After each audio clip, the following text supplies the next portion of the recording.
Hello, my dear friends. My name is Akash. Today we will discuss about what is ITR. ITR क्या होता है? Why should you file ITR? आपको ITR क्यों file करना चाहिए? क्या बेनिफिट होते हैं ITR फाइल करने के? Who is liable to file ITR? मतलब who is liable? मतलब कौन लाइबल होता है ITR फाइल करने के? कौन पर्सन है जिसको लाइबिलिटी बनती है ITR फाइल करने की? ठीक है. What are the consequences of not filing ITR with in due date? अगर आप ITR with in due date के अंदर फाइल नहीं करते तो आपको क्या कंसिक्वेंसेस हो सकते हैं? तो ये चलिए मैं आपको बताता हूँ आज. चलिए फ्रेंड, तो स्टार्ट करते हैं इस वीडियो को. अगर आपको ये वीडियो पसंद आए तो प्लीज़ सब्सक्राइब कीजिए, लाइक कीजिए एंड शेयर कीजिए. चलिए फ्रेंड, हम जानते हैं कि व्हाट इज़ ITR. ITR क्या होता है? Income tax return is a form in which the tax payer file information about his income और and tax to be paid on it during the year. Information file in ITR should pertain to a particular financial year. तो friend, ITR एक form होता है, income tax return एक form होता है जिसमें tax payer के थ्रू अपनी इन्फॉर्मेशन दी जाती है अबाउट हिज इनकम, जो पर्टिकुलर फाइनेंशियल ईयर में उसने अर्न किया होता है, जो अर्निंग की होती है उसके बारे में इन्फॉर्मेशन देता है, और जो उस अर्निंग पे जो भी टैक्स पेड की होता है उसके बारे में इन्फॉर्मेशन दी जाती है इस ITR फॉर्म के थ्रू इनकम टैक्स डिपार्टमेंट को. और ये भी इन्फॉर्मेशन होती है पर्टिकुलर फाइनेंशियल ईयर तक से रिलेटेड होती है. आप जानते हो पर्टिकुलर फाइनेंशियल ईयर क्या होता है, जो 1 अप्रैल से स्टार्ट होता है और 31 मार्च में एंड होता है. तो फ्रेंड, आई होप दैट कि आपको ये समझ में आ गया होगा कि ITR क्या होता है. तो चलिए हम नेक्स्ट टॉपिक पर चलते हैं. Why should you file ITR, या आपको ITR क्यों फाइल करना चाहिए? क्या बेनिफिट होते हैं ITR फाइल करने के? Claim of income tax return.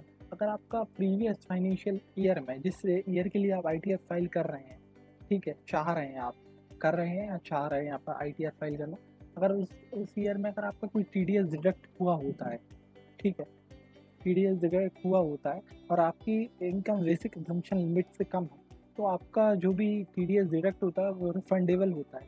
तो उसको रिफंड आप ITR फाइल करके रिफंड के लिए एप्लीकेशन कर सकते हैं. Carry forward of losses to next year.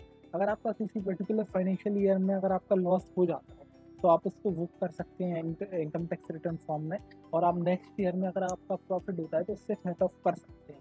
ये आपको एक बेनिफिट हो जाता है. आपको ITR फाइल करने से आपका इनकम एंड एड्रेस प्रूफ भी बन जाता है, जो इनकम एंड एड्रेस प्रूफ के काम में आता है. ITR is essential document. यह एक एसेंशियल डॉक्यूमेंट होता है जो हर जगह लगता है. ईजी लोन प्रोसेसिंग हो जाती है. अगर आपके पास ITR फाइल किया है आपने, तो आपकी जो लोन प्रोसेसिंग है वो भी ईजी हो जाती है. आपको जो क्रेडिट कार्ड की प्रोसेसिंग करानी जाती है वो भी हो जाती है ईजीली. और आपको जो वीज़ा के लिए एप्लीकेशन करते हैं, hazel free approval of visa application, अगर आप वीज़ा के लिए एप्लीकेशन करते हैं तो वो भी आपका वहाँ पर भी ITR की रिक्वायरमेंट रहती है. ठीक है फ्रेंड, अब अपन चलते हैं नेक्स्ट क्वेश्चन पर. Who is liable to file ITR. मतलब कौन पर्सन है जो लाइबल है ITR फाइल करने की, किसकी लाइबिलिटी बनती है? फ्रेंड, मैं आपको बताता हूँ. It is mandatory to file income tax return in India if any of the condition mentioned below are applicable to you. अगर इनमें से अगर आपकी कोई भी कंडीशन एप्लीकेबल होती है तो आपको मैंडेटरी है आपको ITR फाइल करना. If your gross annual income is more than the basic exemption limit. अगर आपकी एज 60 से नीचे है तो आपकी बेसिक एग्जम्पशन लिमिट 2.5 लाख रुपये होती है.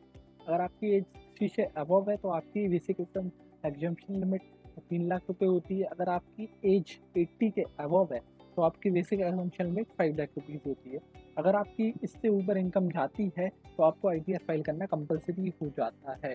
If you have earn from और have invested in foreign assets during the financial year.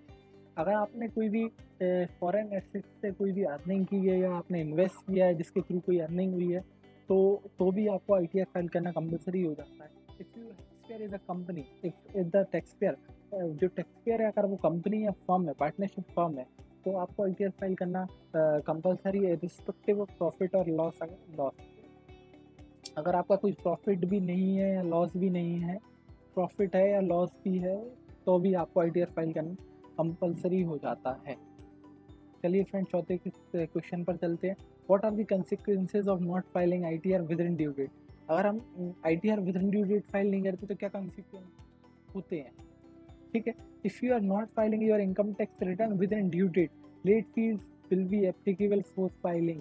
You are return after the due date The penalty can be up to 10,000 if the SSC file the return after the due date. If someone's income is below taxable limit, then they will not have to pay it even if they file after the deadline. तो friend मैं आपको बता दूं, अगर आप income tax return after due date के बाद file करते हैं तो आप पे लेट फीस एप्लीकेबल होती है, जो कि 10,000 रुपीज़ तक हो सकती है। अगर आप बेसिक एग्जाम्पशन लिमिट से कम इनकम है तो फिर आप पर, अगर आप आफ्टर ड्यू डेट के बाद भी भरते हैं तो आप पे कोई भी पेनल्टी एप्लीकेबल नहीं होगी। तो फ्रेंड आई होप दैट कि आपको सब कुछ समझ में आ गया होगा। Thank you friends. अगर आपको वीडियो अच्छा लगा हो तो आप लाइक कीजिए, शेयर कीजिए एंड सब्सक्राइब जरूर।